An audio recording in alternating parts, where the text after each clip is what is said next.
many unrelated bills can be put into one overriding bill. And the answer really requires going back to the point of order I made to the Speaker on Bill C-38, which I argued was not legitimately a proper piece of legislation because it wasn't properly an omnibus bill.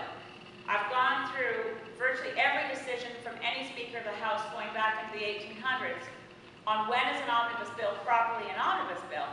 And if the Speakers of the House were required to follow precedent, I think I would have won on that point of order, but they're not required to follow precedent. In any case, the general ruling from Speakers has been that to be a true omnibus bill, it must be implementing one policy or shared purpose.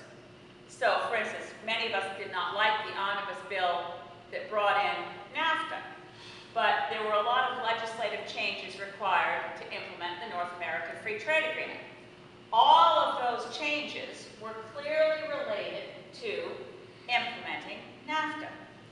I regard it as completely illegitimate and a violation of parliamentary practice and procedure to do what Stephen Harper has done under C-38 and C-45, and before that, his omnibus bills in 2009 and 2010, omnibus budget bills that eroded laws that were never mentioned in the budget. So as you said, C-38 had 70 different pieces of legislation changed. You cannot find any one single focus. They can say, what Jim Flaherty said is, oh, the budget mentions many things. We mentioned all these things, so therefore we can put them in an omnibus budget bill.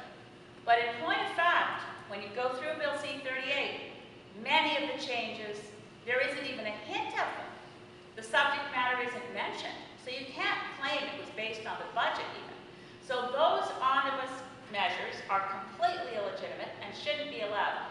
Now what the Speaker said was, it's up to the House to decide what the rules are for an omnibus bill. And so he didn't say it was legitimate, he merely said more precision needs to be provided and the House needs to provide guidance on when it's a proper omnibus bill and when it isn't. Now, I thought it was perfectly obvious it wasn't a proper omnibus bill because of the fact it was over 70 different pieces of legislation, and as I said, most of them not mentioned at all in the budget, and I went through the process. And some of the things that they claimed in their speeches were in the omnibus bill. That was another odd thing. A number of ministers of the Crown claimed in their speeches about Bill C-38 that the bill brought into effect certain changes that weren't there either. It's unfortunate that even ministers of the Crown who have to present this legislation and argue for it are not required to have read it first. No, seriously. I went to Peter Kent and I said, Peter, he'd just given a speech about how Bill C-38 was going to require double-hull tankers and greater pipeline inspections. And I went to him and I said, Peter, I just heard a speech, and I crossed over to him immediately. It wasn't a public question. I said, can you show me where, and of course I carry it over with me, can you show me where in C-38 those provisions you just mentioned about tankers and pipelines, where will I find them? And he said, oh, well, Elizabeth, it's a very, very large bill. And I said, yeah, I know, I've read it. I can't find them. And he immediately said, oh, well, maybe they're not in the bill. Maybe they're coming in through subsequent regulation. You know, so they don't expect anyone to read it, so they expect to be able to get by with it. Joe Oliver, the same thing. Well, I can't show you where it is. It might be, I don't know, I don't have it. So you haven't read it. I mean, I offered on C-38 a prize to any conservative who would take a test.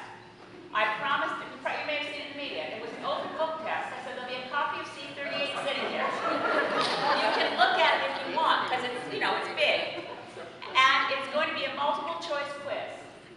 And my daughter happened to be visiting Ottawa, so she proctored the exam with one of the interns from my office. We got a lovely room in the Senate side of the building, beautiful room, that people could sit and write the exam. And we had the room available all day long for any MP willing to come and take the test. So my daughter had a very lonely day. The only MP who did take the test, actually, I should give him credit, is independent Bruce Heyer, who was very nervous. He kept saying to me, you think I'm going to pass this test? It's like, it's open book and it's multiple choice. And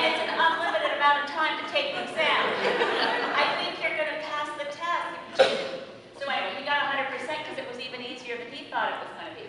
But it's very maddening to know that members of Parliament don't read legislation. Anyway, I shouldn't rant on about that, but the essence of an omnibus bill to be legitimate must be that it implements one single theme or purpose. It can't be loading everything that nobody's ever heard of into a bill that you can force through as fast as possible. And that's what Stephen Harper has done with omnibus.